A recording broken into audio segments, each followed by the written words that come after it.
Então, eu sou a Marcela, eu moro no Tapanã, eu tenho 3 crias, são 2 meninas que são gêmeas e o meu filho Azaf, de 3 anos. Eu sou graduada em pedagogia, eu sou uma pretagoga. Estou fazendo agora filosofia na UFPA. Eu faço parte como militante da Rede de Mulheres Negras, sou mãe solo, né? Essas minhas 3 crias eu crio só, quem me ajuda mesmo são meus pais, minha mãe e meu pai. Esse é o meu filho, Azaf, que tá aí gritando. Eu gosto muito disso aí. Eu dou maior valor em estar em rolê, eu gosto de dançar, eu saio muito com minhas filhas, elas já são maiores de idade, então a gente tem saído bastante. A gente participa de batalha, a gente declama poesia. A minha filha, inclusive, ganhou o último slam que teve, Dandaras do Norte. Eu morei a minha infância, a minha adolescência no Marizal, na casa da minha avó. Estudei minha vida toda no NPI, porque a minha avó era funcionária da UFPA, então ela conseguiu esse rolê pra gente lá, e a gente estudou sempre lá. E aí eu tive uma infância muito complicada, assim. A minha infância foi bem violenta, na verdade. Tanto no decorrer da escola, quanto na minha própria casa, assim. Eu fui, enquanto criança, a partir dos 6, 7 anos de idade, eu fui bem assediada pelos meus vizinhos, por pessoas, inclusive, da minha família. Eu acredito, inclusive, que eu fui estuprada na minha infância, a partir dos meus 6, 7 anos, assim. Então eu tive uma infância muito complicada. E enquanto eu ia à escola, eu era muito ofendida por conta do tamanho da minha boca, por conta do meu cabelo. Eu sempre fui muito a menina fedorenta, a menina piolenta, a menina feia. E eu não tinha muito diálogo dentro da minha casa. Como eu fui criada pela minha avó e pelos meus tios, eu não tinha muito diálogo dentro de casa. Então eu estava muito perdida, assim, a minha infância e a minha adolescência. E eu não saía muito de casa, a minha avó nos mantinha muito dentro de casa, assim. Então, quando eu percebi rua, eu não queria sair da rua. Eu gostava de estar na rua, porque eu quase não saía de casa. E aí é como se na rua eu começasse a me entender como mulher, como gente, como uma pessoa bonita, porque eu me via muito feia. Então, eu me perdi mesmo, assim, tanto que com 15 anos de idade eu engravidei. Que foi essas minhas filhas, que são gêmeas, que é a Amanda e a Agatha, que tem hoje 20 anos. E eu com 15 anos já estava grávida delas. Então eu fui muito... Meti muito minha cara nas coisas, fiz algumas besteiras, assim, coisas inconsequentes mesmo. E aí eu acabei grávida com 15 anos. E então foi tudo muito complicado. Aí aos 16 anos eu já estava parindo 2 meninas. Felizmente eu tive um certo apoio assim, da minha família, então eu não precisei parar de estudar. Mas aí a minha vida era dividida em ser mãe e ser estudante, e era só o que eu podia fazer. E aí, quando eu consegui terminar o meu ensino médio com 19 anos, eu não quis saber de mais nada, assim. Eu ainda era muito jovem, mas já era mãe, e me sentia muito presa. Então, eu queria só saber de estar em rua. Muita rua, assim, e eu fiquei muito perdida durante esse tempo, assim. Eu não queria mais estudar, não queria saber de ir à academia, de fazer uma universidade, nada disso, assim. Isso pra mim parece que era muito distante, assim, era uma realidade que não estava muito... que eu queria muito. Eu me vi em muitas situações de violência mesmo, quando eu comecei a namorar. Eu sempre namorei homens cis, e todos os homens cis que eu me envolvi, homens pretos, porque eu nunca gostei de gente branca, então todos esses homens me violentaram, de todas as formas, assim. Então acredito que a minha infância, a minha adolescência, a minha juventude foi marcada por muita violência.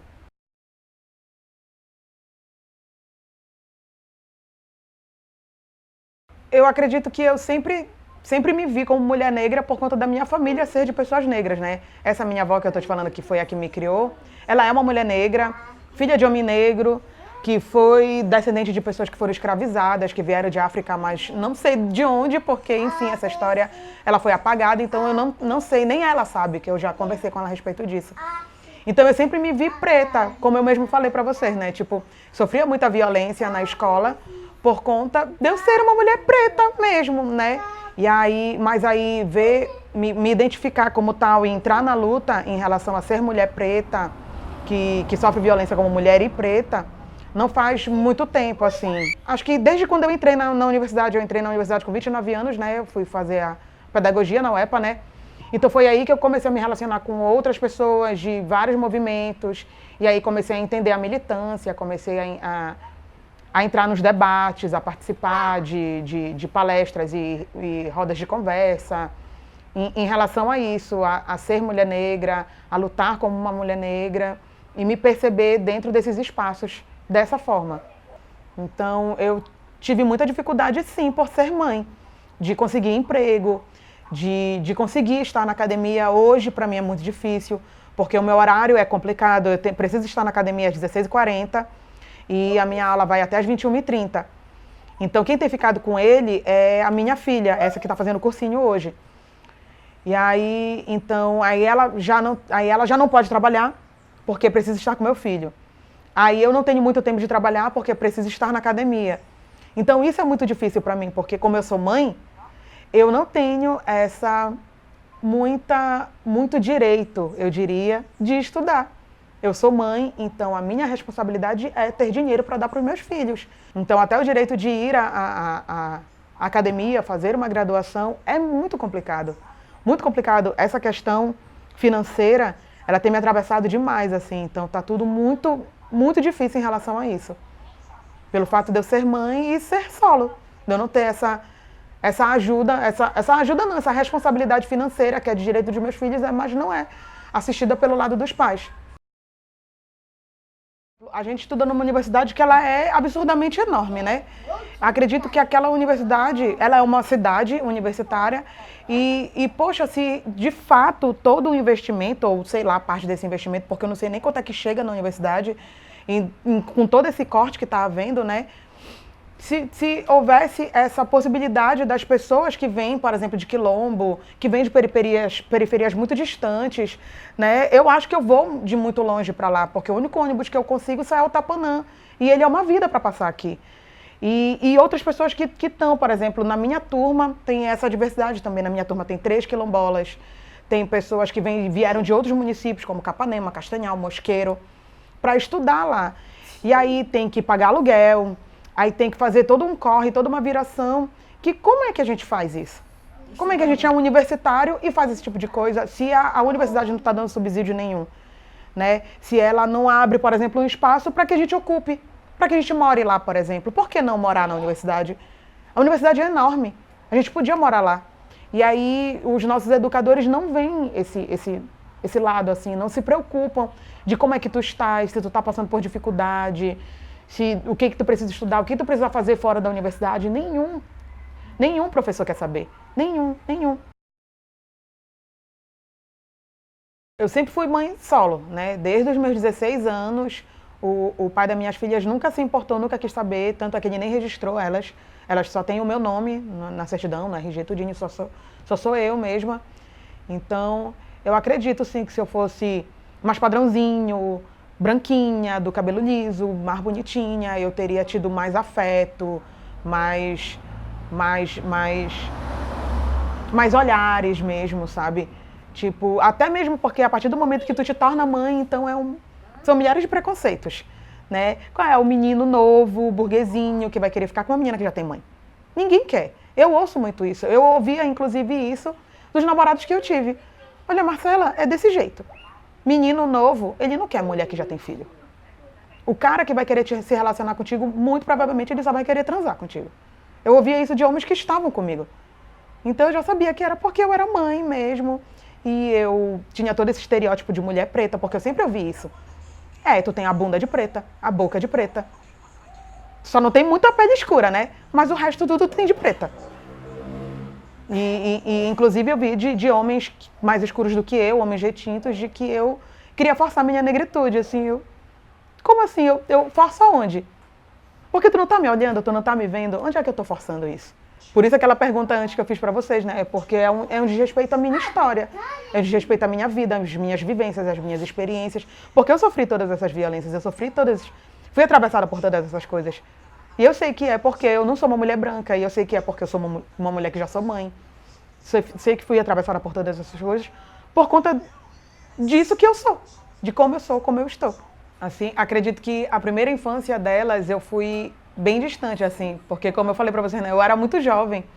Então, eu ainda queria fazer coisa de jovem, né? Eu queria estar na rua, eu queria sair, eu queria ir pro rolê, eu queria, né, namorar. Então, eu acredito que a primeira infância delas, assim, tipo, mais ou menos a idade do Azaf, de 3 anos, né? Eu fui um pouco distante.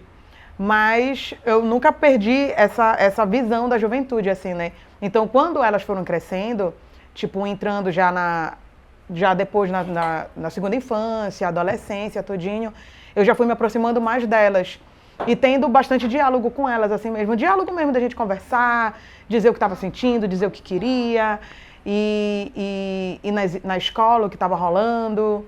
E aí a gente sempre foi muito próximas mesmo, né? Eu sou muito grata, assim, a essa relação, assim, que eu tenho com elas, assim, desde sempre. Assim, não na primeira infância, mas desde logo depois, assim, acho que a partir dos 8, 9 anos, assim, 10 anos, eu já participei bem mais, assim, com elas, das coisas delas, junto com elas, de estar com elas, de sair com elas, de conversar com elas. E procurar ter um diálogo bem direto, bem honesto, bem concreto mesmo, assim, com as minhas filhas. As minhas filhas são cristãs também, inclusive todas nós fomos batizadas nas águas, né? Tanto eu quanto as minhas filhas fomos batizadas nas águas, assim, porque nós quisemos ser. E aí a gente, como diz na religião cristã, né? Nós aceitamos Jesus como nosso Salvador, como aquela pessoa que é o que nos traz o ensinamento do amor, do respeito, da empatia, da justiça, né? Então é nisso que a gente crê, assim. Só que a gente percebe também que a igreja é repleta de muitos preconceitos e de muita discriminação. Então isso é uma coisa que a gente questiona muito, né? Tanto eu quanto as minhas filhas, assim, por exemplo, o fato do uso da maconha. Por que é ruim? Por que seria pecado? Sabe? Porque a gente sabe que a proibição da maconha ela começou por conta de preconceito racial mesmo. Por conta de problemas econômicos, do racismo, do preconceito. Então a gente entende de onde que vem tudo isso. Então é por isso que a gente não consegue entender por que o uso da maconha é tão criminalizado e é tão pecaminoso, sabe? A gente conversa bastante, principalmente do excesso de tudo, né? Por exemplo, olha, tá, fuma maconha, ok, mas com cuidado, com responsabilidade, com pessoas que tu possa confiar, em lugares que tu não possa ser agredida por tu estás fazendo esse uso. Mas também é tipo, eu coloco muito assim, mas também é só isso.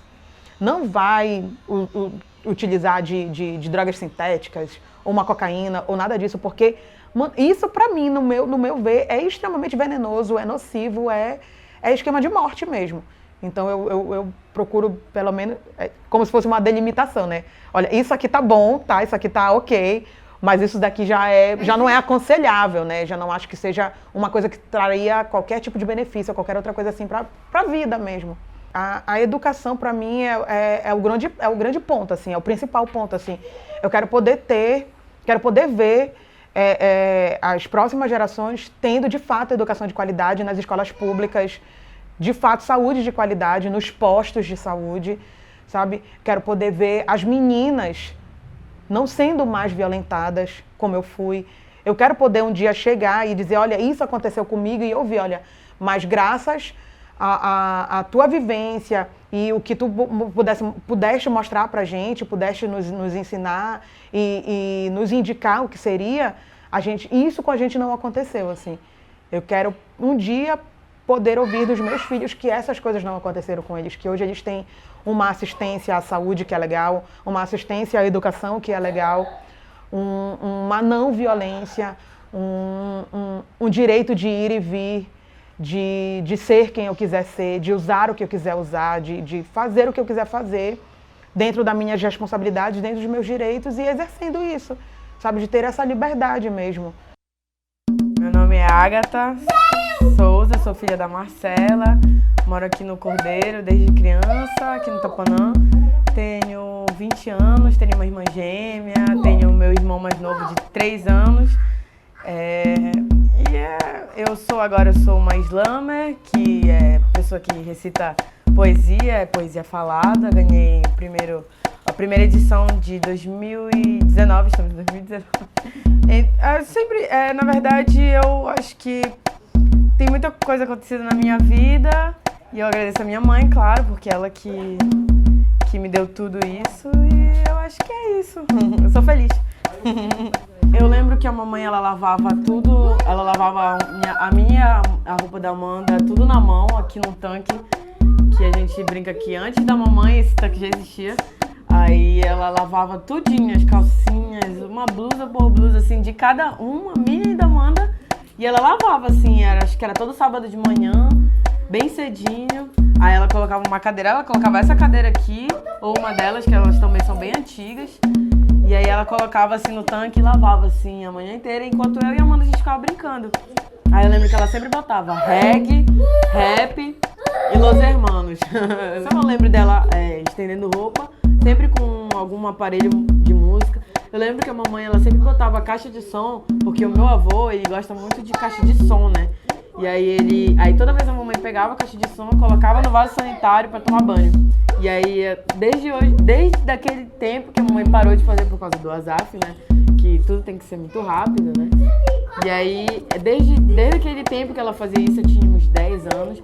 Primeira vez que eu fiz isso, realmente, isso é muito bom. E aí eu comecei a fazer. Aí desde hoje, eu tenho 20 anos, ainda faço isso. Colocar o som assim no vaso sanitário e ficar ouvindo durante o banho.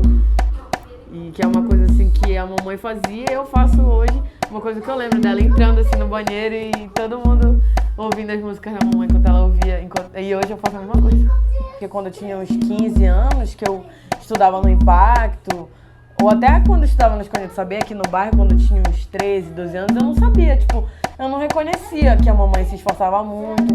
Na verdade, ainda ficava muito chateada com ela. Quando ela saía, assim, pros rolês, né? Ficava, irmã, não sei o que, a senhora nem fica com a gente e tal. Tipo, porque eu não conseguia enxergar que a mamãe tava cansada desse dia a dia, né? Porque os trabalhos que a mamãe tinha antigamente, que era no comércio, eu lembro que ela trabalhava na transfusão, que ela conseguiu comprar patins pra gente, pra mim e pra Amanda, numa época que era tipo uma moda, assim, de todo mundo aqui da rua andar de patins. Eu lembro que a mamãe fez, tipo, muito sacrifício pra comprar patins e, tipo, eu nem achava que era coisa de criança, né? Até porque a mamãe não ia chegar comigo e falar, olha, eu me esforço muito e tal. Porque eu acho que mãe é mãe, né? Não faz questão de dizer, só faz. Aí, tipo, depois, assim, com 15, 16, 17, tipo, eu ainda não ligava muito, assim. Tipo, eu via que a mamãe trabalhava no comércio, via que ela trabalhava em vários lugares, no SESC, Senat, né? E, tipo, a mamãe, assim, sendo humilhada, tipo, todos os dias só pra sustentar. Conseguir pelo menos o dinheiro da passagem. O dinheiro da passagem que a mamãe ganhava, ela gastava pra comprar nosso lanche da escola. Então hoje, assim, eu vejo que a mamãe é muito correria mesmo. Eu vejo que ela tipo assim, muito esforçada mesmo. E hoje eu vejo isso com mais consciência. E não julgo. E por conta disso, eu não julgo as outras mulheres, sabe? Que fazem isso. Muito pelo contrário, sabe? Mas é difícil a gente, tipo, ter toda uma consciência do que a mamãe faz, do que a mamãe faz todos os dias, que é levantar, acordar cedo, dar banho no Azaf. Eu levo o Azaf pra creche. E por ele ser demais, ele não pode ficar o dia todo na creche, então eu levo ele de manhã, aí dá menos de 3 horas, já tenho que estar buscando ele de novo. E a mamãe que tira do bolso dela pra levar e trazer ele. E eu tenho que ir lá e tal, assim, enfim. E ela ainda tem que, às vezes, fazer o almoço, arrumar a casa, dar aula pro menino ali, que isso é bom, né, dar aula e tal, particular, mas também só é um menino, é muito esforço pra dar aula só por menino e tal. E a mamãe ainda tem que estudar integral e tal, e aí às vezes realmente é muito... E é uma coisa assim que às vezes pesa pra mim também, que pesa pra mim também, porque eu tenho que estudar, tenho que ir pra UEPA também à noite, e às vezes fica pesado pra Amanda também, fica pesado pra todo mundo e tal. Mas aí chega o fim de semana e todo mundo vai com coisa preta e fica de boa. Vai ficar tranquilo. Se não fosse elas, eu não conseguiria estar na universidade hoje. Porque são elas que me ajudam mesmo, me auxiliam, né, de estar com o Azaf, de olhar o Azaf, de interagir com ele, porque senão seria tudo muito difícil. Eu fui mãe muito jovem, e ainda muito jovem fiz muitas coisas, porque era jovem, né? Mas é como se hoje eu parasse para pensar na minha vida, eu não imagino a minha vida sem as pessoas que eu paria, assim. Não consigo imaginar como seria a minha vida, o que eu faria, como eu faria. Não penso isso. Eu penso sempre a partir do momento que eu sou mãe para frente, assim, o que eu posso fazer, como eu posso fazer, o que eu devo fazer. Não sei como seria se não tivesse filhos, filhas, filho.